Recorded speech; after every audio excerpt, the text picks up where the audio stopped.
Yesterday, Cameron Bertuzzi posted a video on capturing Christianity, talking about how some would-be prophet had prophesied the attempted assassination of Donald Trump on Saturday. He had prophesied it allegedly a few months ago, and then Cameron shows this clip and then kind of reflects on it.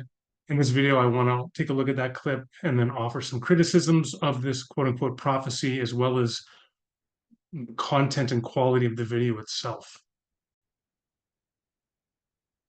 Here's the clip. Let's take a look. Here. And I saw Trump rising up, and then I saw an attempt on his life. This bullet flew by his ear, and it came so close to his head that it busted his eardrum. And I saw he fell to his knees during this time frame, and he started worshiping the Lord. He got radically born again during this time frame. I'm talking. People say he's saved now, but he becomes really on fire for Jesus, for what I saw coming. And Cameron goes on to say this is really wild stuff, and I must agree with him. It's pretty wild that he's promoting this kind of stuff on his channel now. It's almost beginning to devolve into the Miracle Network or something like this. So this gentleman, he predicted that there would be an assassination attempt on Trump's life. As Cameron later says in the video, that in and of itself is not unusual. But then notice beyond that, then he says the bullet would go by his ear. Not that it would strike his ear, but it would go by his ear. That's false. The bullet struck his ear. Next, he says that the eardrum would burst. There's zero evidence, to my knowledge, in the public record that Trump's ear drum was burst. So unless there's some further evidence coming forward, that is another falsehood from this alleged prediction or prophecy. And the fact that the Cameron is promoting it at this point without there's some sort of public validation of his eardrum bursting, I think in and of itself is problematic, even if it turns out later that the eardrum was burst. If Cameron didn't know that at the time of his posting the video, why is he promoting this? And then the third thing, and probably the most overt problem, is this guy says that Trump is going to fall into his knees and begin to worship. At that point, there's no evidence that Trump was worshiping God and had a radical conversion immediately after this bullet flew and hit his ear.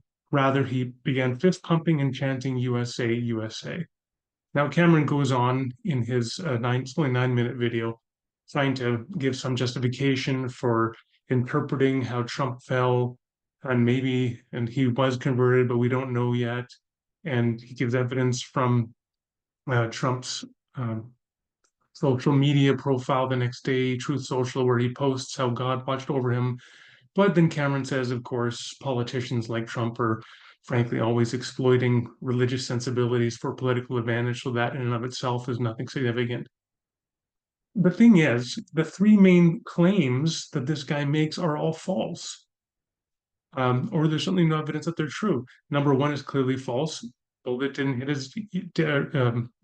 go past his ear; it hit his ear. Second, eardrum burst. There's no evidence of that. Third, conversions. No evidence of that.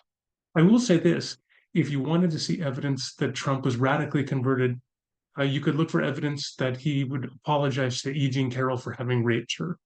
That would be a good start. He could apologize for the fact that he's been found culpable for business fraud and fined $450 million for business fraud in the state of New York. That would be a good start if he really were radically converted, not that he posts something on Truth Social saying how God is watching over him and spared him because he's this next great hope for American society.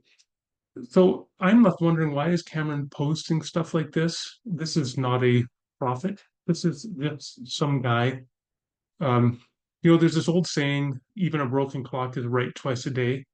Well, that's true, right? Like if you're gonna make a lot of prophecies, eventually some of them are gonna get some things right. But I'm not even willing to say this guy is a broken clock that's right twice a day, because there's no evidence that he actually prophesied anything. But here's why this matters, because when you post half-baked stuff like this, it may get a lot of tweets, or sorry, it may get a lot of views on YouTube and a lot of attention, and may be good for the monetization of your website. But I don't think this is doing anything to increase the credibility of Christianity to a skeptical world. I think it just makes people more and more cynical. And I think it frankly promotes somebody who I see no evidence at all is a prophet. So I think this is really discouraging. And I hope that Capturing Christianity rethinks the direction of some of these recent videos.